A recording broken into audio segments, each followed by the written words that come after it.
और जब व्यापारी उसको लेकर उस कार्टून को चल पड़ता है, पीछे पीछे भैंस भी यहाँ करती फिरती है। अब उसकी बुद्धि इतनी काम नहीं कर रही कि इसमें भूस भर रखा, चाम लपेट रखा, ये तेरा बच्चा नहीं है।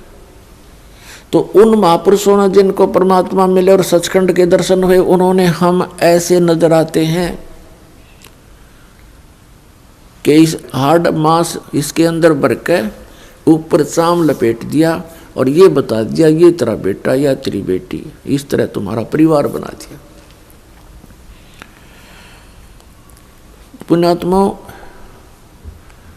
आप जी ने थोड़ा विवेक करना पड़ेगा। कितनी बार संतों ने हमें कोशिश की है समझाने की, लेकिन हम इन काल के दूतों से प्रेरित होकर के भगवान के मार्ग को त्याग कर कुमार्ग स्वीकार कर लेते रहे, जिस कारण से हमारी बुद्धि विकसित नहीं हो पाई। वो परमात्मा हमारे लिए कितना कष्ट उठा रहे हैं। वो हमें बताने की चेष्टा कर रहे हैं कि सतलोक में चलो, वहां तुम्हें सुंदर शरीर मिलेगा, उसके अंदर ये नाड़ी तंत्र नहीं होगा, 5 तत्व से बना हुआ नहीं होगा, उसमें ना कोई रोग कोड होगा, उसमें बीपी हाई लो नहीं होगा, उसमें कभी वृद्धावस्था प्राप्त नहीं होगी। वहाँ सचखंड के अंदर आप की ऐसी सृष्टि होगी, ऐसा ही परिवार होगा जैसा यहाँ पर है, और वहाँ कोई काम नहीं। अपने आत्माओं, आपकी संतान हुई, आपने मकान बनाए, उन बच्चों के लिए सारी सुविधाएं की और करते ही रहते हो। अब ये नहीं पता पिता की मृत्यु हो जाए, पता नहीं माँ की मृत्यु हो जाती है, और पता नहीं बेटा मर जा बेटी मर जा। तो हम जिस व्यवस्था में सारा जीवन बर्बाद कर चुके, उसका हमें क्या लाभ हुआ? लेकिन हम सोचें क्या इसका विकल्प नहीं? हम देखते उसके साथ भी ऐसी घटना होगी, उसके साथ भी होगी, कोई बात नहीं, तो होती रहती है। अब परमात्मा ने इसका विकल्प बता दिया, इसका अल्टरनेट बता दिया कि जब तक तुम्हारे संस्कार हैं, परिवार में आप रहो, और वो भी भगवान की आत्मा है, आपके बेटा बेटी रूप में रोल करने आए हैं, माता पिता रोल के रूप में आए हैं, तो उनको एक विशेष प्यार देना, आपस में खींचातानी नहीं बढ़ावे। इस दृष्टिकोण से कि हम उस पिता के बच्चे हैं, अगर हम इनको किसी को एक दूसरे को दुखी करेंगे तो परमात्मा नाराज हो जाएगा, क्योंकि हम पहले गणे दुखी यहाँ पर, फिर हम एक दूसरे को सतावें, कोई वचन से जख्म करें, किसी को और कोई हानि पहुंचावें, तो हम तो कौवे हो गए, कौवे, मनुष्य नहीं रहे। जैसे कौवा जख्म के ऊपर चोंच मार कर खून निकाल लेता है, हमने हंस बनना है, तो हम सतलोक चलेंगे। वो परमात्मा हमारे पीछे फिर रहा है। जो जन मेरी शरण है, ताका हूँ मैं दासे, गेल गेल आज्ञा फिरूं जब तक धरणी आकाश। परमात्मा कहते हैं कि जो मेरी शरण में एक बार किसी भी युग में आ गया, तो मैं उसके पीछे पीछे फिरता रहता हूँ और उसको पार करने की चेष्टा करता हूँ। क्या बताते हैं? अनंत कोट बाजी जहां हम रचे सकल ब्रह्मंडे, कह कबीर मैं के करूं यू काल करे जीव खंड।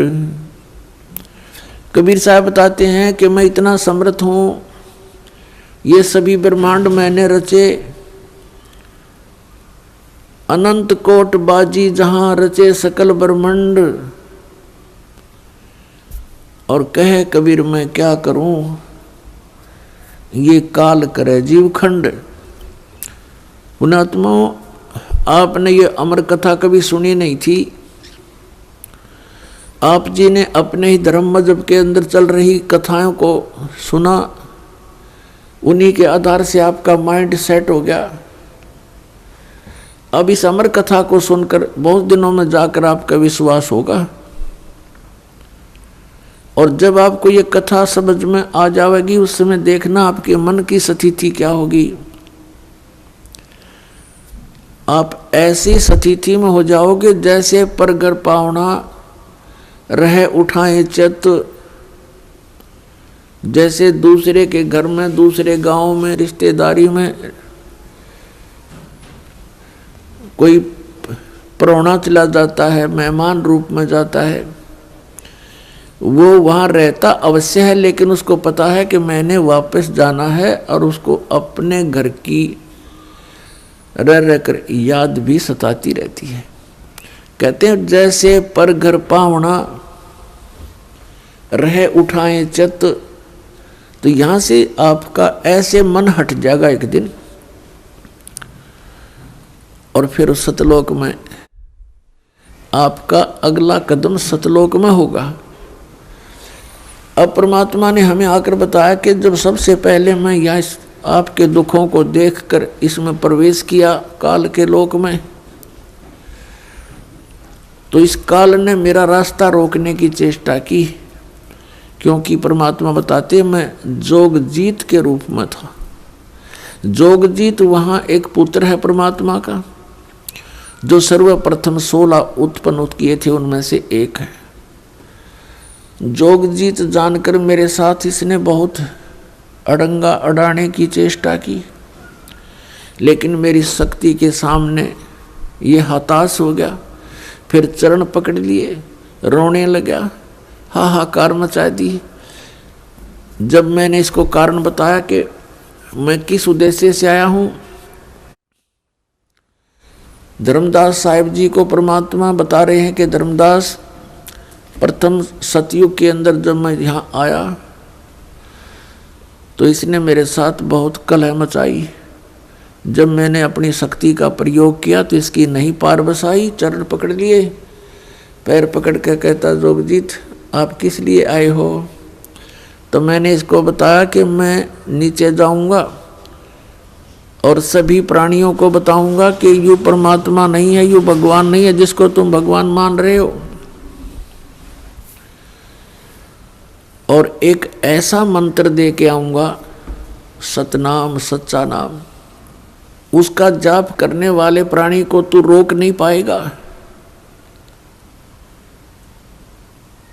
और सभी को बताऊंगा कि तुम यहाँ के रहने वाले नहीं हो, तूने इन सब को नशा करवा दिया, तीनों गुणों से एक एक इंजेक्शन लगवा दिया इनको। तो ये चिंतित हो गया। इसने कहा कि हे भगवान, मुझे श्राप लगा हुआ है 1 लाख जीव आहार करने का, यदि आप इन सब